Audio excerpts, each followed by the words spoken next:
Hello, hockey fans of all ages, shapes, and sizes. The Leafs offseason, they got a couple great pieces in Nic Roy. I'll use the Anglophone version of that. Shout out Kevin and Alan Roy family. And Maccielli. So the Italian Little Italy in Toronto is going to be buzzing this year. And I've heard rumors of this Pizzetta guy who's a big Leaf lover and a fighter and stuff too. So I think that Treliving has been handcuffed by the Shanaplan to some degree.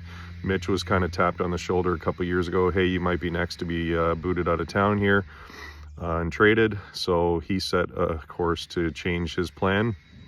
And now here we're left with this. I'd love to see guys like Scott Lots and excuse me, Stevie Lorentz elevated in the lineup, and you got guys like Easton Cowan, etc., who can maybe come in and make a difference, and then try to grab a couple guys at the deadline, maybe Kadri or say Marchessault, and you don't need much. I mean, I love that they haven't changed the whole entire makeup of the team, whereas a team like Edmonton has kind of blown it up 2 years in a row now. So they're going to be a very, very different team, and there's only so much that McDavid and Draisaitl can do to hold up that I would call a sinking ship. Watch out for the Anaheim Ducks. Holy cow, they've acquired a ton of players. They're going to make a run for it.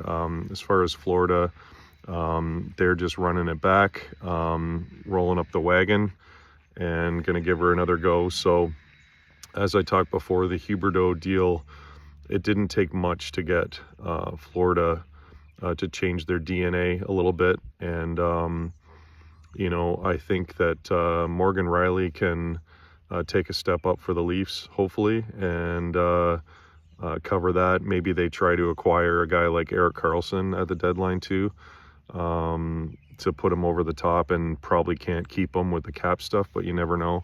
I know he played in Ottawa. His wife is from the Ottawa area, in the insurance business, and is a Canadian already.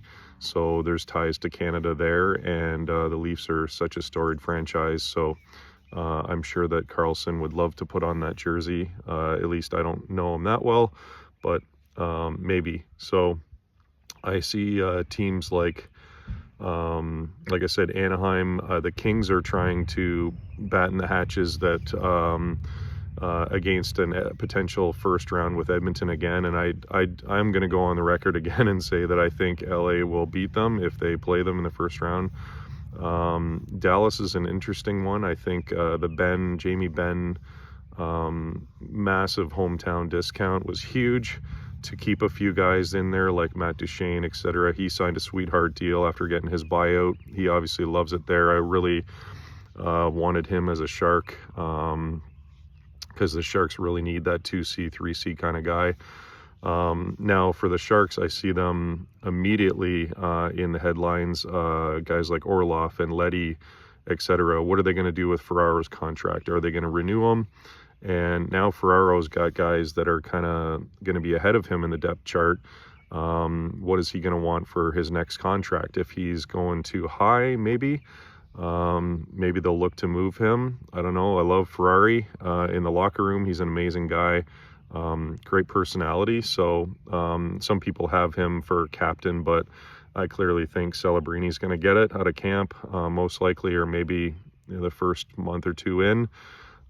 He's the future of the team, and I don't think Will Smith will get an A right now or anything like that, but he's probably an A down the road, and maybe Amisa will get an A down the road as the team leads.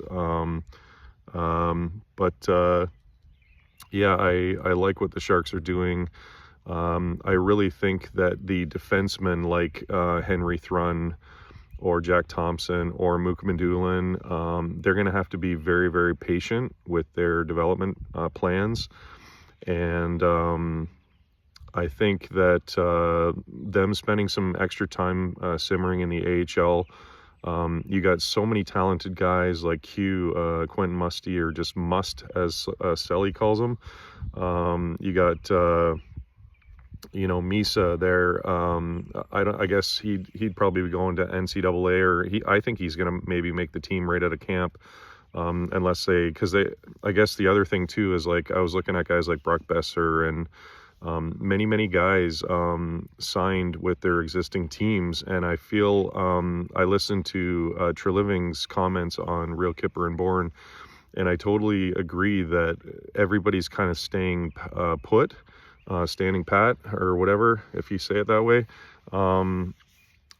They're all sort of lockstep or staying in the same spot.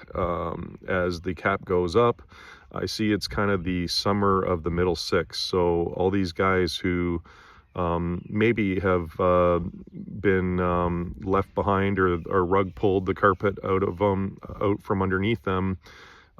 It's a great year to be a free agent, so some of those guys can get some of that, gobble up that cap space, where in a season of kind of the Marner being the big blockbuster, and then no offense to everyone else, not very many other players compared to next year, like McDavid and all these guys, like there's a gazillion names. So with the cap going up and all that, shout out Steve, thinking McDavid's going to be the first $20 million man. I guess he'd probably have to, I don't know, I think he maybe has to do a bridge deal or something for 1 or 2 years, like kind of a try it in Edmonton. Like, are you guys going to get your act together, or am I going to go to the Leafs?